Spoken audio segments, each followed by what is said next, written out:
بسم اللہ الرحمن الرحیم رب زدنی علما۔ السلام علیکم ورحمۃ اللہ وبرکاتہ۔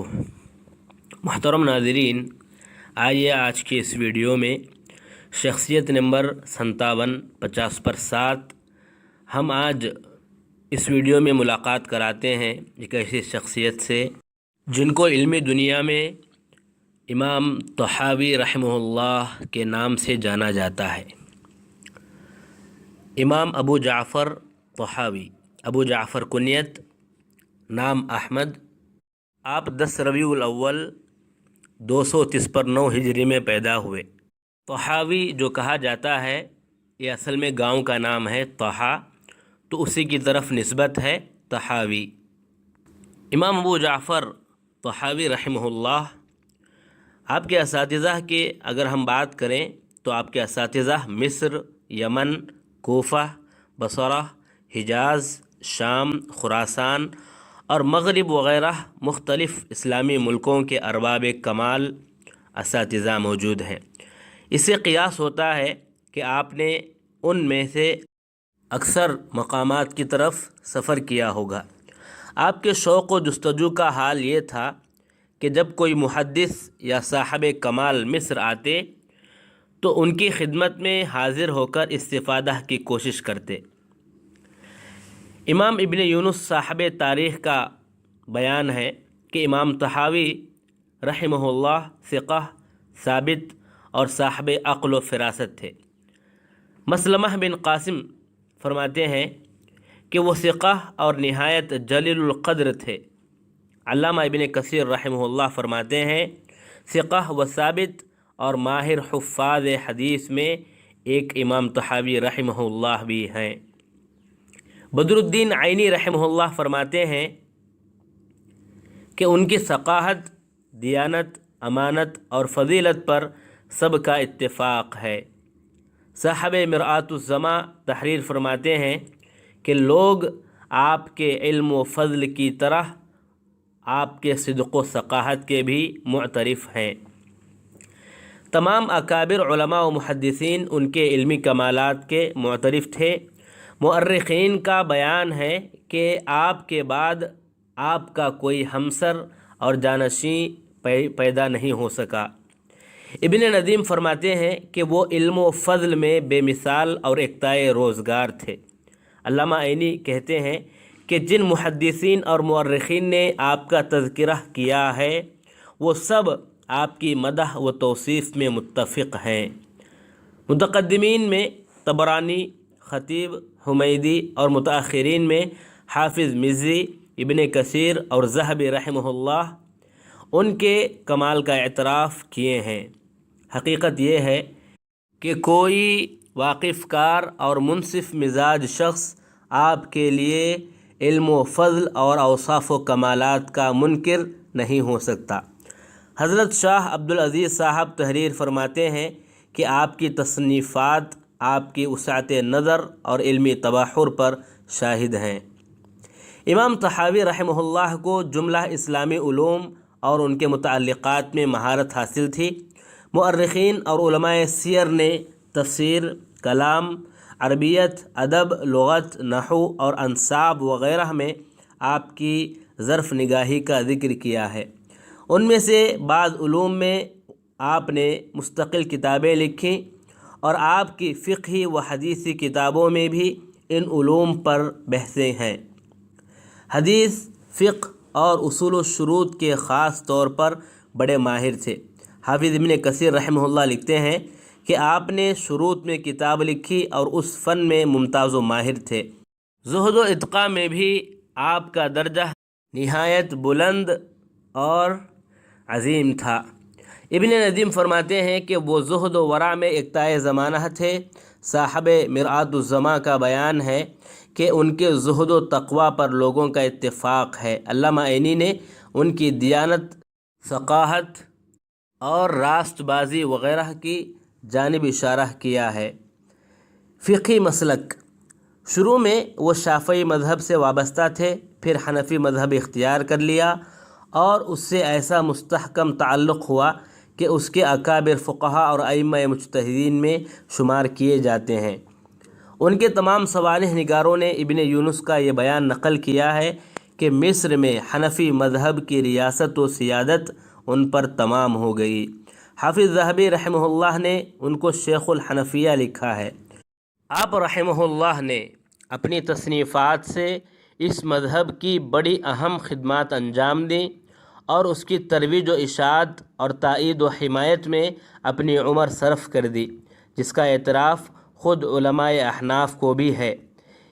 ابن قتلبغہ کا بیان ہے کہ وَكَانَ إِمَامًا فَقِيهًا مِنَ الْحَنَفِيِّينَ، حنفی مذہب سے شدید تعلق کے باوجود آپ نے بعض مسائل میں اس سے اختلاف بھی کیا ہے۔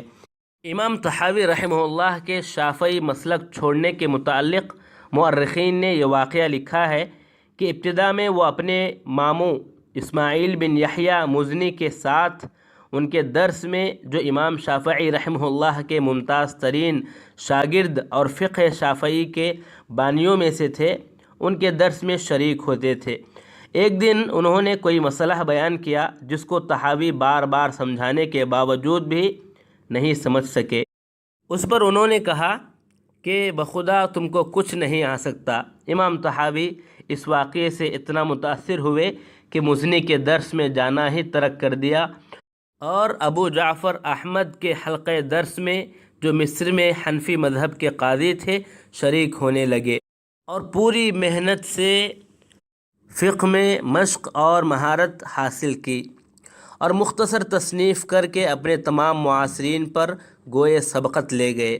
ایک روز وہ امام مزنی کی قبر سے گزرے تو فرمایا کہ خدا تعالیٰ ان پر رحم کرے، اگر یہ زندہ ہوتے تو اپنی قسم کا کفارہ ادا کرتے۔ علامہ ابن خلکان نے ایک دوسری وجہ یہ بیان کی ہے کہ محمد ابن احمد شروطی نے ان سے پوچھا کہ آپ نے اپنے ماموں کا مسلک کیوں ترک کیا؟ تو فرمایا میں نے خود ان کو دیکھا کہ وہ اکثر امام ابو حنیفہ کے مسلک کی کتابوں کا مطالعہ اور ان کی جانب سے مراجعت کرتے ہیں، اس لیے میں نے حنفیہ کا مذہب اختیار کر لیا اور اپنے ماموں اور استاد کا مسلک ترک کر دیا۔ امام طحاوی رحمہ اللہ جلیل القدر عالم اور بلند پایہ مصنف تھے۔ آپ کو آپ کی تصنیفات اور اہم علمی خدمات کی بنا بڑی شہرت و مقبولیت حاصل ہوئی۔ علامہ ابن کثیر رحمہ اللہ فرماتے ہیں کہ وہ نہایت مفید اور بیش بہا تصنیفات کے مالک تھے۔ حافظ ذہبی کا بیان ہے کہ ان کی تصنیفات بڑی انوکھی ہیں۔ علامہ ابن خلکان رحمہ اللہ فرماتے ہیں انہوں نے متعدد مفید کتابیں لکھیں۔ جن کتابوں کے نام معلوم ہو سکے وہ حسب ذیل ہیں: کتاب الاشربہ، کتاب التاریخ الکبیر، کتاب التسویہ بین حدثنا و اخبرنا، رسالہ فی الرزیہ، کتاب الشروط الاوسط، کتاب العزل، کتاب الفرائض، قسم الفیء والغنائم، کتاب الوصایا، مناقب ابی حنیفہ یا اخبار ابی حنیفہ و اصحابہ، اختلاف الروایات علی مذہب الکوفیین، الرد علی عیسیٰ ابن ابان، النوادر الفقہیہ، النوادر والحکایات، کتاب الرد علی ابی عبیدہ، شرح الجامع الکبیر، کتاب الشروط الصغیر، کتاب الشروط الکبیر، بیان السنہ والجماعہ، اختلاف العلماء، کتاب المختصر فی الفقہ یا مختصر الطحاوی، مشکل الآثار۔ یہ امام طحاوی رحمہ اللہ کی بڑی مشہور اور اہم کتاب ہے۔ اس کا مقصد تصنیف بیان کرتے ہوئے وہ خود لکھتے ہیں: ثقہ و ثابت روات سے مروی مسند و مقبول حدیثوں کی معرفت وغیرہ کے متعلق لوگوں کی ناواقفیت دیکھ کر میں نے ان پر غور کیا۔ اس کے نتیجے میں جو مشکلات اور حدیثوں سے جو مسائل و احکام اور اہم نکات و حقائق مستنبط ہوئے ان کو بیان کر کے ان پر عائد ہونے والے اعتراضات و اشکالات کو اس میں دفع کرنے کی کوشش کی ہے۔ معانی الآثار، اس کا نام شرح معانی الآثار بھی ہے۔ یہ امام صاحب کی سب سے اہم اور بلند پایہ کتاب سمجھی جاتی ہے۔ اس میں فقہ و حدیث دونوں قسم کے مباحث ہیں۔ اس کی اہمیت کا اندازہ علماء فن کے ان اقوال سے ہوتا ہے جو انہوں نے کہا۔ علامہ ابن حزم رحمہ اللہ نے اس کو سنن ابی داؤد اور سنن نسائی کے ہم پایا قرار دیا ہے۔ اسی طرح آپ کی ایک اور مشہور و معروف کتاب جو عقیدے میں ہے، جس کا نام ہی مشہور ہے، العقیدہ الطحاویہ، اس میں مختصر طور پر بڑے اچھے انداز میں عقیدے کی وضاحت کی گئی ہے۔ اب آئیے مختصر طور پر معلوم کرتے ہیں کہ امام طحاوی رحمہ اللہ کے اساتذہ میں کن کے نام آتے ہیں۔ نمبر 1، آپ کے اساتذہ میں جن کا شمار ہوتا ہے یحییٰ ابن نصر، سلیمان ابن شعیب، عبد الغنی ابن رفاعہ، محمد بن عبد الحکم، ہارون بن سعید ایلی، یونس ابن عبد الاعلی صدفی۔ اور اب آئیے ایک نظر ڈالتے ہیں آپ کے تلامذہ پر۔ نمبر 1، احمد بن عبد الوارث، احمد بن قاسم، ابو محمد حسن بن قاسم، ابو القاسم سلیمان ابن احمد طبرانی، ابو القاسم عبداللہ بن علی داؤدی، ابو سعید عبد الرحمن بن احمد، ابو بکر محمد بن ابراہیم مصری، ابو الحسن محمد بن احمد، محمد بن بکر، محمد بن مظفر، یوسف بن قاسم میانجی۔